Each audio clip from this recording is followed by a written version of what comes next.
Hello, this is Frank Orlando, and so I made a video tonight after a guy was probably a block away from my house on 4th Street, not my house, a place that I'm renting, and about about 12:40.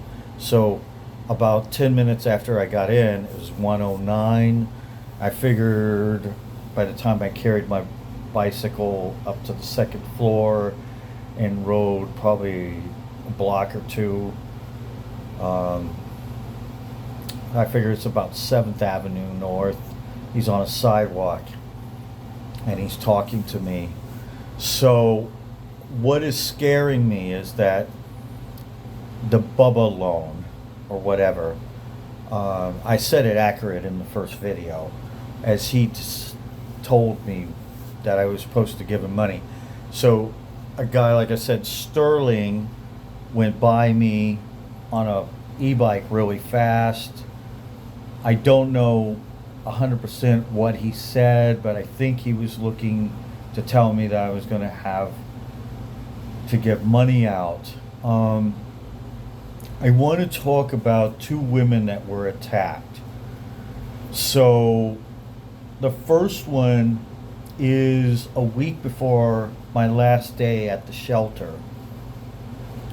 I was sleeping under an overpass. It's a separate place from the shelter. There's an interstate system, and I found it's a parking lot with an interstate overpass. It's over there by Cage Brewery, which is where the Dead Set plays on some nights. Over there on 20th Avenue, a little west of them, directly from that. So it's like Central and 20th or 21st Avenue, near Hazen Books or something like that over there. So I slept under there. I noticed that there were other people, but the last night I was there, there was about 4 or 5 people sleeping over there. And a blonde hair, it looked like a blonde haired girl. I don't know what happened.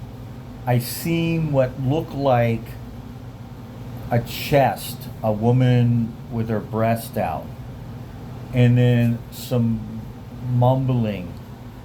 And I wanted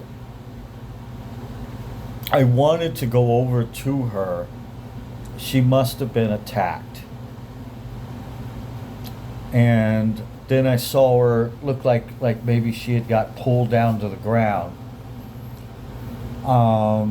And that's some of the homeless people that were maybe forced away from the shelter. It's real easy to get trespassed.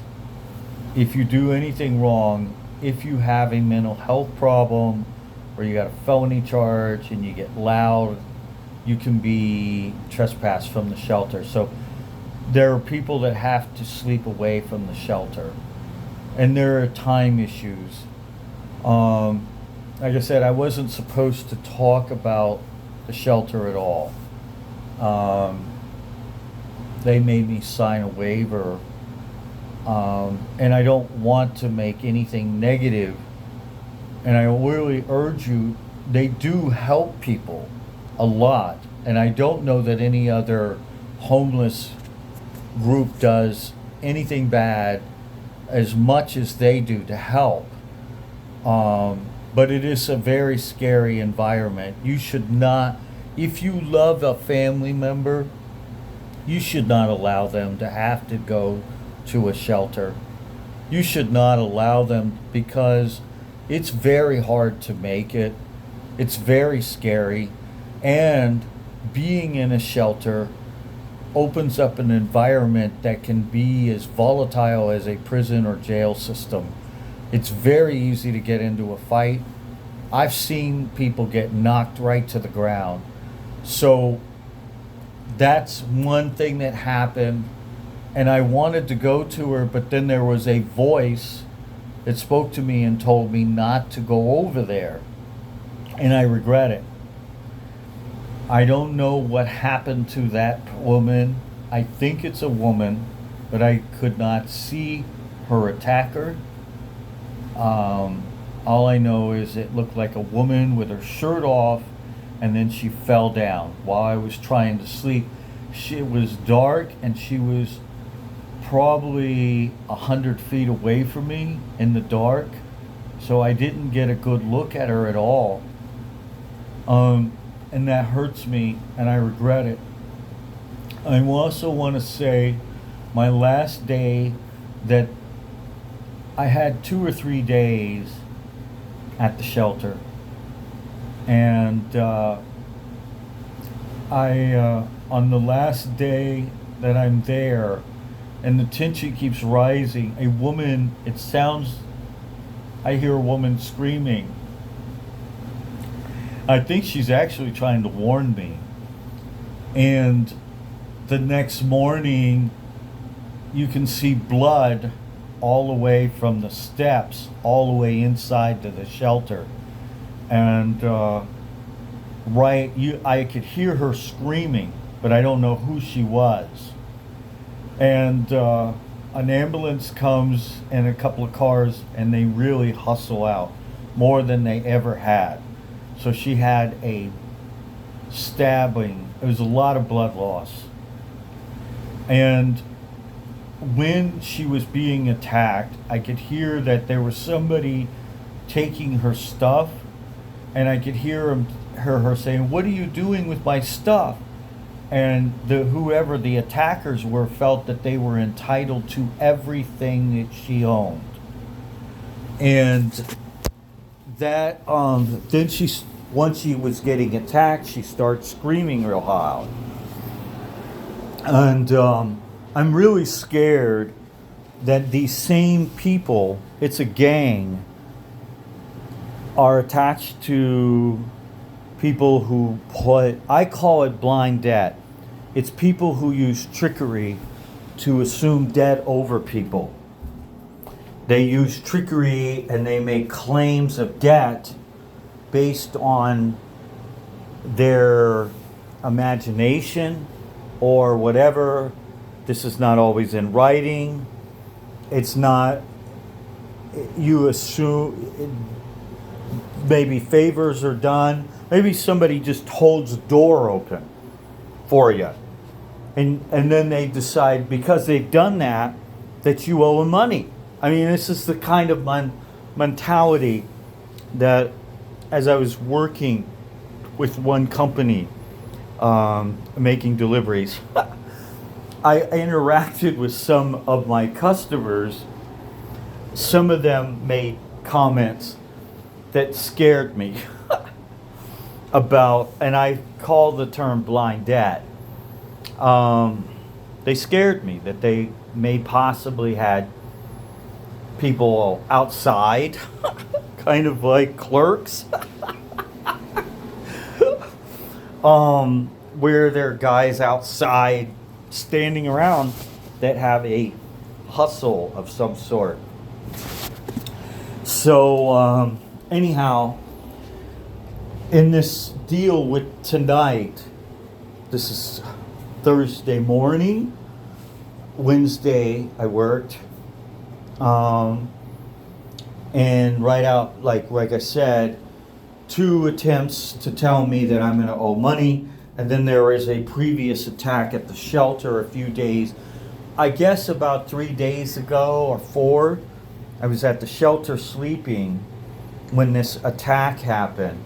So now I've been a witness to 2 women being attacked, and I think they're all connected. And I think it's connected to the shelter, a thug group that is attempting money, but I can't verify that. I'm very scared that I could be stabbed, attacked, and I just come up missing.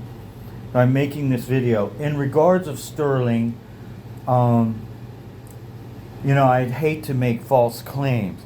So I can't confirm that. I just want, if something happens to me, that they look into the character Sterling. He could be, I could be wrong. Like I said, he went buzzing by me at a high rate of speed, but he parked further up. He went up Central Avenue, and I went to get my bike picked up. So I get off of at 58th Avenue, and I walk on Central, and it's probably about 62nd, and I got to go all the way to like 66th Street. And him and a co-rider who's on another e-bike are sitting on the ground. And I think that they were thinking that I was going to walk up to them and hand them money, because they walked past me and said I owed them money. And then I got a different group. So this isn't something to do with maybe the shelter, a thuggery group that attempts to entrap people.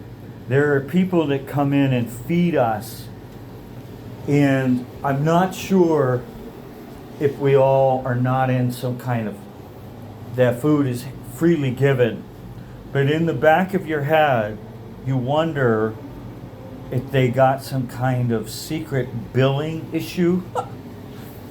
You wonder about that. In the same way, when I made these deliveries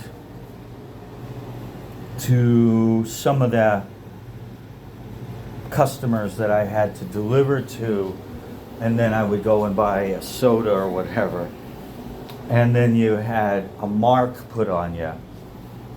So I'm scared. I'm really, really scared that I'm not going to be alive. And so I'm making these videos. If I come up missing, that the authorities, so I'm staying at a hotel right now on 4th Street.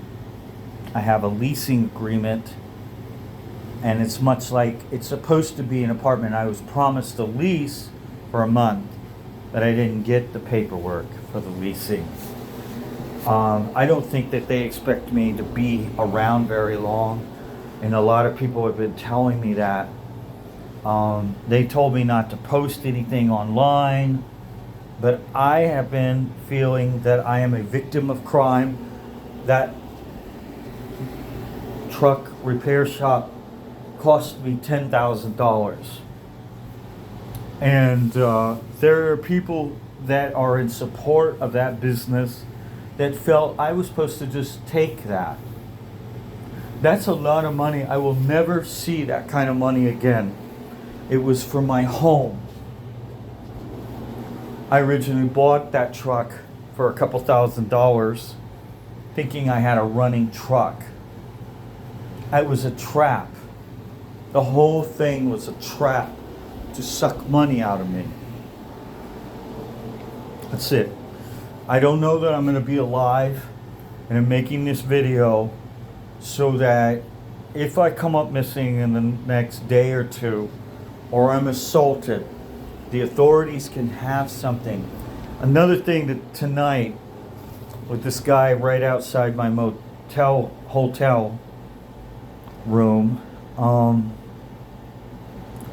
he says he's a cop. Well, are cops supposed to collect debts at 12:40 a.m. for somebody? I don't believe cops should do that. I don't believe a real cop. So I have someone that thinks they are a cop. I don't believe cops do that. I just don't believe this guy really is a cop, because he's acting like a thug. I have respect for police officers. I just don't believe. I believe we have people going around telling everybody they are cops, but they don't follow the ethical codes of cops. They're more like gangsters.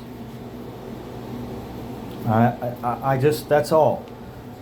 We always have to have respect for officers in uniform.